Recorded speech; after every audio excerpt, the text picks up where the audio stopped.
Hello there, YouTube people. YouTube people? I had a glass of wine. Sorry. I'm Mike, and I have something different for you today. I want to tell a story. I want to actually have one of my relatives tell a story. He's my uncle. He's my Uncle Buddy, but his name is John Stewart. He served in the Air Force for 12 years.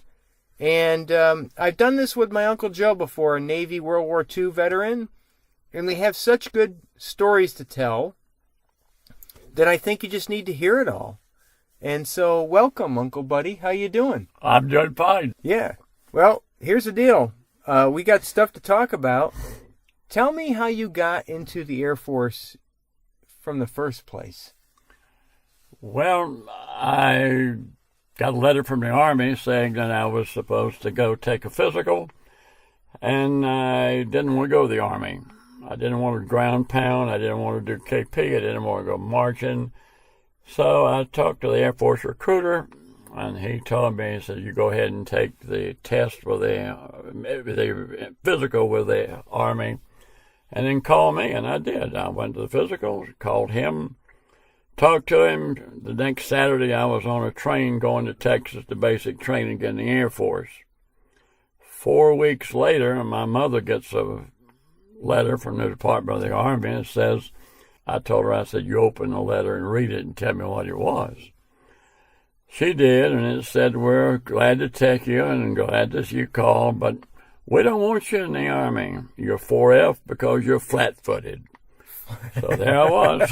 Flat-footed. And taking basic training in the Air Force. But that's the way I got there. And that's the thing, is the Army didn't want you because you were flat-footed, but the stories we're going to tell next prove that the Air Force stole you from the Army, your flat feet and all. You're right. Because being a flight engineer in a plane, does it matter if you're flat-footed? No. No, it does not. Okay, so the next couple stories are some trouble that you kind of ran into up in the air while you were serving. And the one that you always tell us that really catches me is the time you were flying over Greenland and your wings froze up. We were headed to Thule out to Alaska on the dew line with this other warning, and we're about 12,000 feet, and all of a sudden, Ole looked at me and he said, Johnny, he says, well, the wings are freezing. They're clouding over with ice.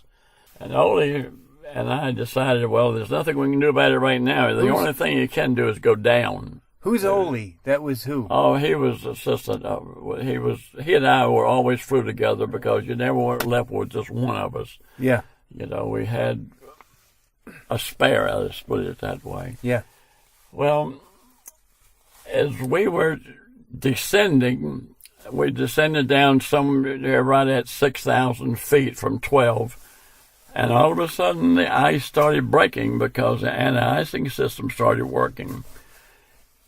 Eugene LeBailey, who was the pilot, who was the earliest three-star general in the Air Force, he told us to put the parachutes on because of the possibility of we may have to jump, but we really didn't want to jump because it was 65 below zero.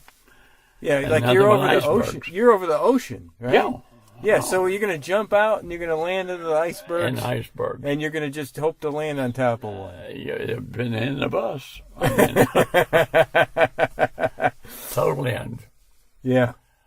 And then you made it, though. You made it back home. Well, the plane de-iced and we made it on to Alaska, so everything turned out fine. Yeah, because you're sitting here with me right now is why it turned out right. fine.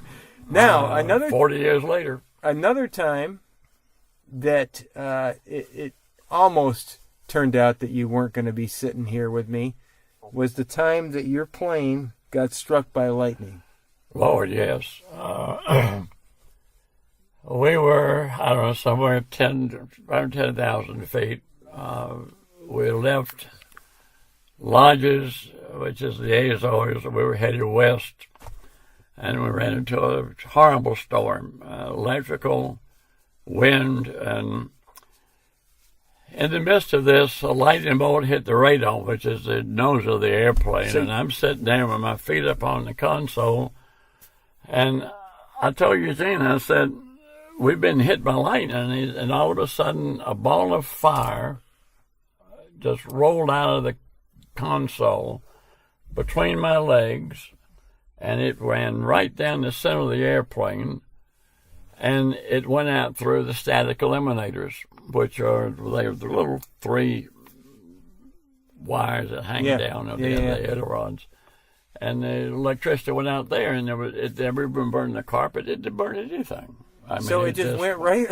I mean, if there's ever a thing that scares a man, it's probably 2 things: lightning and anything between his legs. Yeah, there you go. You're and right so there. you had both of them, and you're still here. Now you keep mentioning a name, Eugene Bailey, right? That was the earliest. He was the earliest 3-star general in the Air Force. And you flew a lot with him. I love the man. Yeah. And so tell me, what got you into the presidential squad? Well, it all started at Eglin Air Force Base, and I was working transit alert, and I met his plane. He came out, and I don't know, I was at that point in pretty good shape.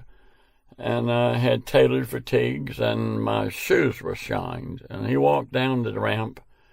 He stopped just for a second, just a nanosecond, really, and then he walked on.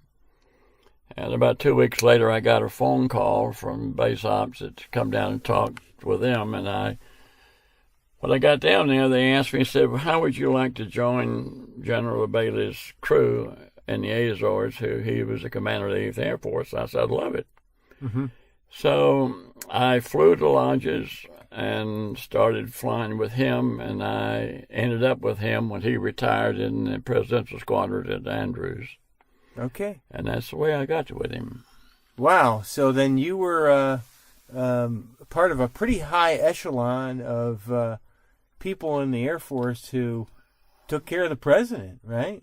Yeah. And you flew them all over the place, and the Army, let me make sure that I get this right. The Army didn't want you because you had flat feet. Right. But at some point, you were flying the president all over the place. Out of the presidential squadron, yes. Yeah. So I think that means that if you get a little bit of rejection in your life, you should keep on going. What do you think? Keep a positive mental attitude. There you go. Hey, this has been a little bit of storytelling with John Stewart, who is my Uncle Buddy. We've called him Uncle Buddy ever since I've been born.